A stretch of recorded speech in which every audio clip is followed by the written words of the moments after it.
L'atelier d'usinage est un endroit intéressant et stimulant, mais il n'en demeure pas moins que c'est un endroit excessivement dangereux. Il est important de suivre à la lettre les consignes et les règles de sécurité présentées par votre professeur. C'est excessivement important.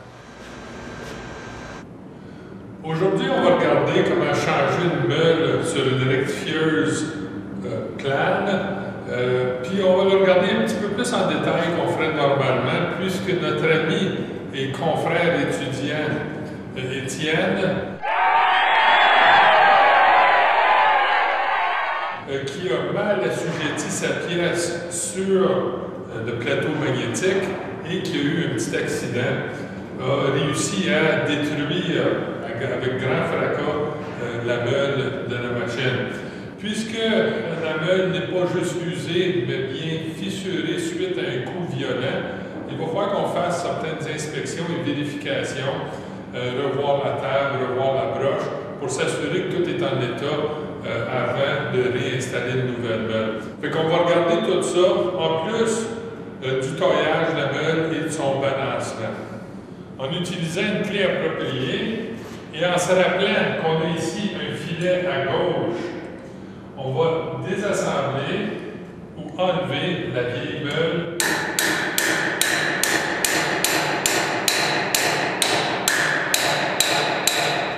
C'est évident qu'en temps normal, je n'aurais pas à user autant de force pour défaire le flasque de montage. On se rappelle, cette meule-ci a subi un accident, un coup violent. Puisqu'on a un flasque qui monte avec un filet à gauche, il est normal, suite à un coup violent qui a arrêté subitement la meule, que le flasque soit surserré et donc un peu difficile à enlever. Bon, finalement.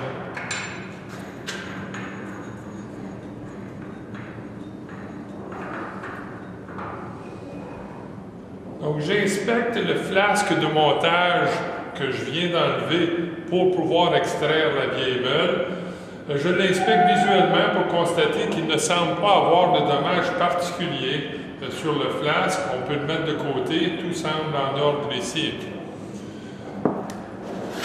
Par contre, ce deuxième flasque, celui qui est monté directement sur la broche à l'aide d'un cône, mais lui, il va falloir qu'on l'inspecte d'un peu plus proche.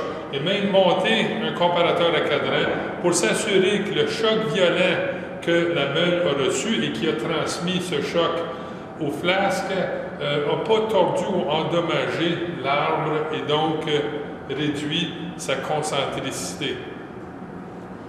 Je constate que j'ai un peu moins qu'1 millième d'excentricité. Pas merveilleux, mais quand même acceptable.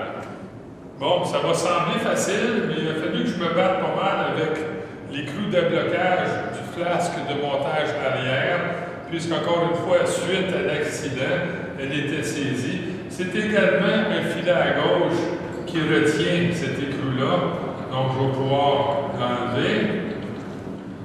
Je vais maintenant pouvoir installer un extracteur fileté à droite pour extraire le flasque de montage.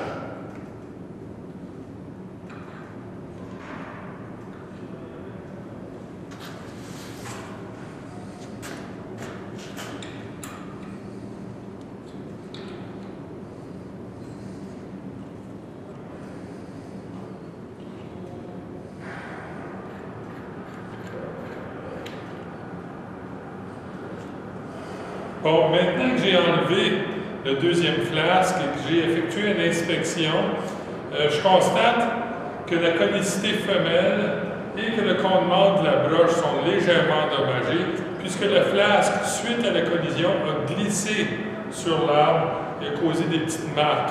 Donc, à l'aide de papier émery, il va falloir venir polir légèrement l'intérieur de la conicité et le cône mâle sur l'arbre pour qu'il puisse s'assembler correctement. Maintenant qu'on a tout enlevé, il va falloir qu'on réinstalle tout. Dans le fond, on a enlevé beaucoup de ça à ce stade-ci, juste pour vérifier, faire une inspection, au cas où il y aurait eu du dommage, qu'on a bien fait parce qu'on a vu que sur les cônes, il y avait certains dommages qu'il fallait réparer. Maintenant, on va installer une nouvelle meule. Mais avant d'installer cette nouvelle meule-là, il va falloir faire une inspection visuelle pour s'assurer que tout est en ordre. On a bel et bien 2 buvards de carton montés sur la meule et qu'il n'y a pas de dommages évidents. On va ensuite sonner la meule pour vérifier si elle ne serait pas fêlée. Donc, on sent qu'il y a une certaine résonance dans la meule. Si on vérifie avec une meule qui est clairement fêlée, on va voir que le son est beaucoup plus sourd. Toujours vérifier la meule avant de l'installer. Si elle ne sonne pas claire, s'il n'y a pas de résonance dans la meule, évidemment, pas l'installer sur la machine. Donc, on va réinstaller notre flasque de montage en utilisant son écrou de blocage. On se rappelle que c'est un filet à gauche.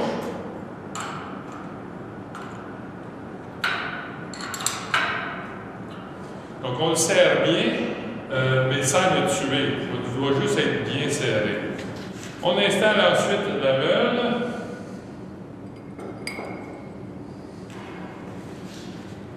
Et on la bloque avec le deuxième flasque de montage. Encore une fois, fileté à gauche.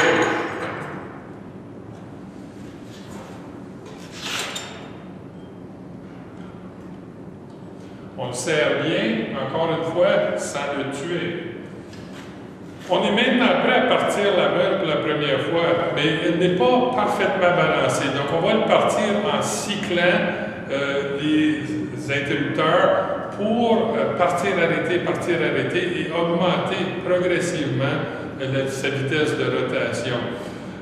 Normalement, sur une meule de cette taille-ci, qui est relativement petite, on n'a pas de pré-balancement à faire. Si j'avais une grosse meule, donc une meule d'1 pouce, 12 pouces de diamètre, 1 pouce de large environ, j'aurais, avant même de réinstaller la meule, fait un pré-balancement. Dans ce cas-ci, ce n'est pas nécessaire.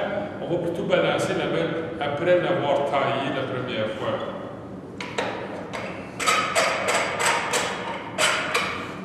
Donc, on va partir la meule en cyclant les interrupteurs.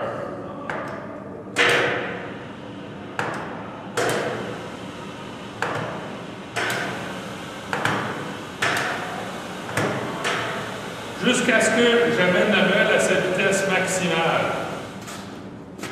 Notre cher Étienne a non seulement brisé une meule et endommagé les flasques de montage et légèrement la broche de la machine, mais il a également endommagé légèrement la table qui nous présente quelques bonnes poques qu'on va devoir enlever avant d'installer le diamant et de tailler notre meule.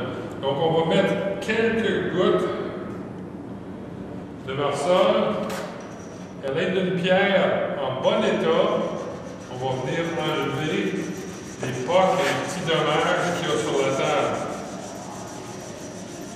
Je ne suis pas particulièrement inquiet ici des creux qui peuvent avoir été causés par la collision. Je suis plutôt inquiet par les bosses qui sont créées par cette pénétration de pièces dans la surface de la table. Donc, je vais passer la pierre sur toute la surface pour m'assurer qu'on a bien enlevé tous les dommages. Et éventuellement, normalement une fois par année, ici au collège, on va venir rectifier la surface du plateau magnétique.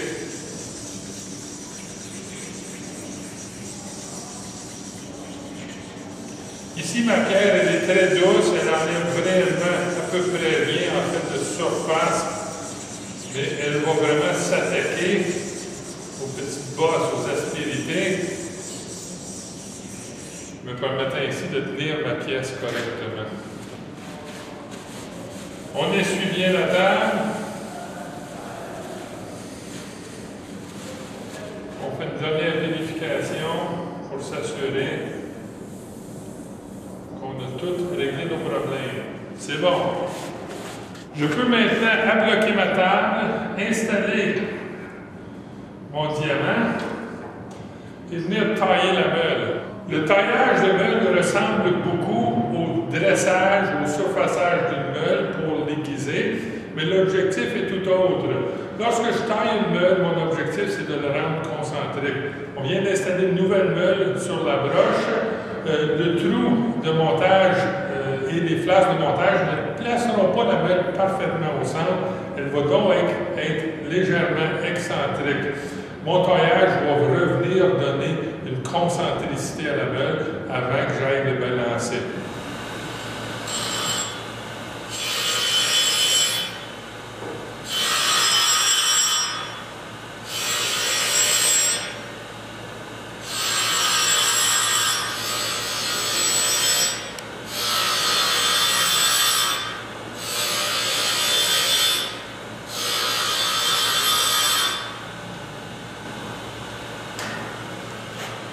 Bon, ma meule est maintenant concentrique avec la broche. J'ai enlevé 15 millièmes de pouce à peu près, en passe d'1 millième à la fois.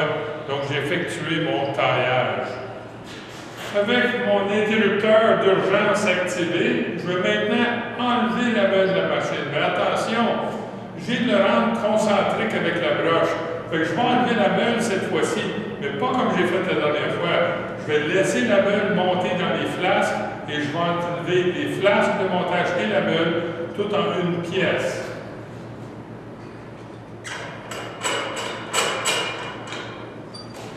Donc, j'enlève les clous de blocage qui retiennent les flasques.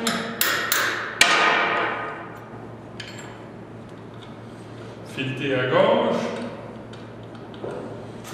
Je vais insérer l'extracteur.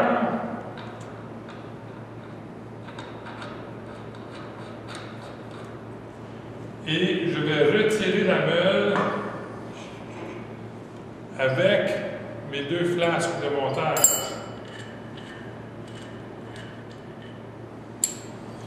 L'assemblage est concentrique. Je vais maintenant pouvoir monter cet assemblage-là sur une broche intermédiaire et aller sur l'appareil de balancement de meule.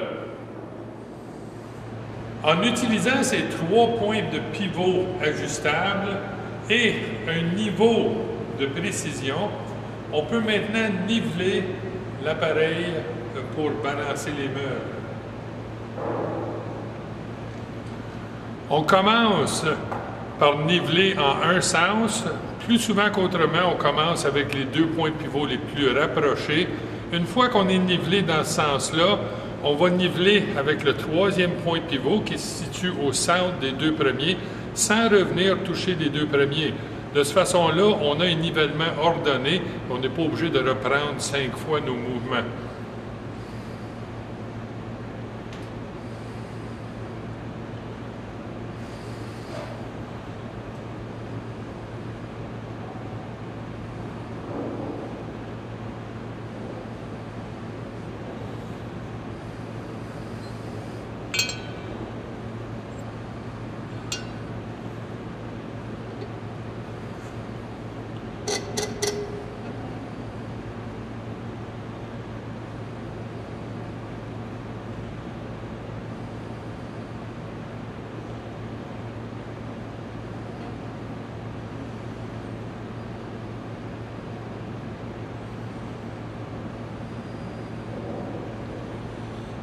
C'est bon, on est au niveau.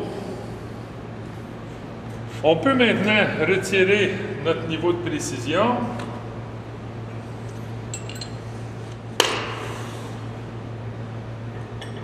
Installer notre arbre intermédiaire dans les flasques de montage de notre meule montée. Installer l'arbre et la meule sur l'appareil de balancement et voir si on est balancé ou non. Je veux ici que la meule reste fixe lorsque je la dispose sur l'appareil et je la laisse aller. On voit ici qu'on a un mouvement de rotation qui éventuellement va changer de direction. Donc, on va laisser la meule se balancer en va-et-vient, comme on voit en ce moment. Et on va laisser ce mouvement aller jusqu'à ce qu'elle s'immobilise. Lorsqu'immobilisée, on va connaître le coin ou le point sur la meule qui est la plus pesante. Ce point-là va devoir être allégé. Maintenant que la meule s'est immobilisée, je peux constater que le point le plus léger de la meule se situe en haut ici et que le point le plus pesant de la meule se situe tout en bas de la meule, en bas ici. On constate également qu'on a 1, 2 et 3 contrepoids montés dans une espèce de rail qui peuvent, eux, être déplacés le long de ce rail-là pour balancer la meule de façon statique, parce que c'est un balancement statique qu'on effectue ici. On va simplement éloigner le contrepoids qui est le plus proche du côté pesant de la meule. On va l'éloigner très légèrement. Donc, dans ce cas-ci, je prendrai le contrepoids qui était en bas et je le tasserai tout légèrement vers la gauche pour l'éloigner du point le plus bas qui était ici, ainsi changeant le balancement de la meule. Et je reprendrai cet exercice-là jusqu'à ce que la meule reste immobile sur l'appareil. À l'aide d'une clé hexagonale, je vais desserrer le contrepoids.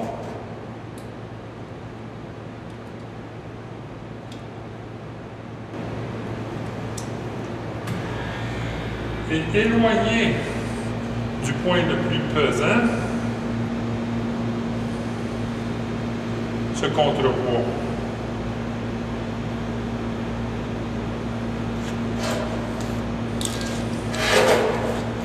Je vais reprendre cette activité de déplacer, laisser tourner, trouver le point le plus bas, éloigner légèrement le contrepoids, jusqu'à ce que ma meule reste immobile dans plusieurs positions différentes.